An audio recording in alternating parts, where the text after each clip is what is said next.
So the question I think everybody's interested in is when you get a clock draw, is it normal or is it not normal? And I always like to play with my students and say, well, a lot of times you can rely on my rule of thumb is specifically, if my mom looked at this, would she say this was impaired or not impaired?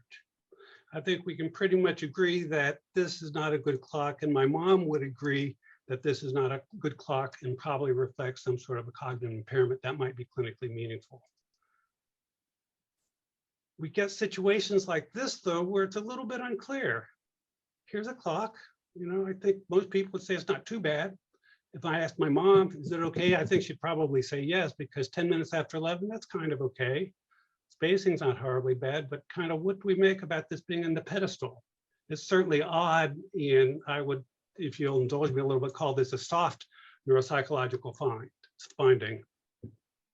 What I'm going to talk about and show some examples of today is kind of what I call error types of clinical interest. And these were described by the Kahn-Weiner citation that I have at the bottom of the slide. I'll go over some examples of all these, but I think the thing I want to emphasize to begin with is that these are not mutually exclusive categories. And in fact, one of the reasons the clock drawing is so sensitive to impairment is it relies on many different domains. So impairment in any sort of cognitive construct is going to result in an impaired performance level. So they're not mutually exclusive. And oftentimes there's more than one of these impairments that I'm going to show you that are present when we're taking a look at the clock drawing itself.